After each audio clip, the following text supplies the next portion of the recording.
Essa estrutura, né, que você tem um padrão central e desse padrão derivam outras coisas, né, outros capítulos, eles têm relações entre eles, como a gente observa aqui, eu vou examinar com mais detalhes daqui a pouco. Esse padrão é um padrão muito comum na narrativa bíblica. A história da Torre de Babel acontece assim, né? Ela tem um rumo até o momento que Deus desce ali para falar com a humanidade e causa confusão das línguas. Esse é o momento de virada de chave. Várias outras narrativas também têm essa virada de chave.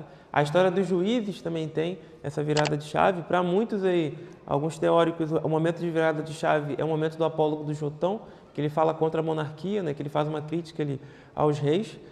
E é um momento importante porque o final da narrativa de Juízes fala exatamente isso, né, que naquele momento não havia rei em Israel. Né? Então, a gente tem essa observação sobre o reinado naquele período, né?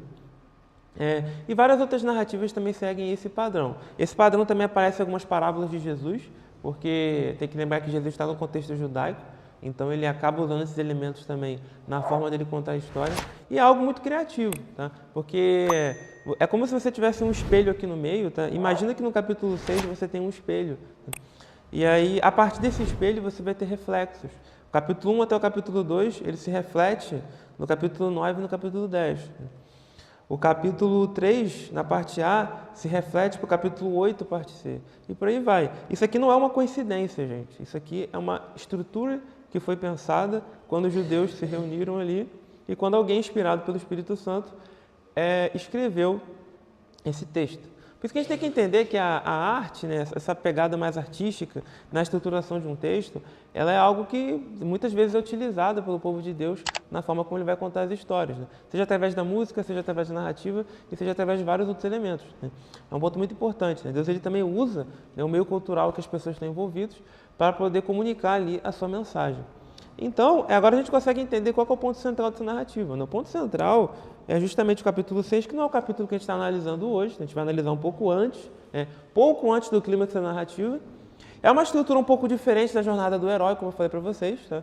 A gente entende que a Esther nem segue esse padrão da jornada do herói, por mais que existem elementos que lembram essa jornada que eu falei para vocês, porque a Esther ela fica meio assim, ela recusa no primeiro momento a chamada. O Mardoqueu, lembra que eu falei que sempre vai ter um mentor? O Mardoqueu ele é o mentor da história, porque é ele que está tentando puxar a Esther para o caminho dela. Então Mardoqueu vai estar lá e vai falar, não, ó Esther, você foi chamada para isso aí, como a gente vai ver hoje. E ela vai e decide ter esse risco, né? Que vai ter sempre um momento que o herói vai ter ali um momento de risco para a sua jornada. Tá? E muitas vezes a jornada do herói caminha também para um final, né? Para um momento ali em que ele, infelizmente, não vai...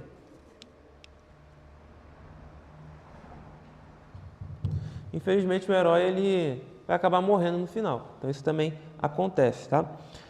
O capítulo 6 é um capítulo central, porque é um momento em que o rei vai estar... E a gente consegue observar bem nessa história aqui a soberania de Deus, porque são uma série de coincidências, entre aspas, que vão acontecer, que vai conduzir para que um dos personagens que vinha sendo humilhado até esse momento, que ele venha a ser exaltado, né? Que é o Mardoqueu, como a gente vai observar.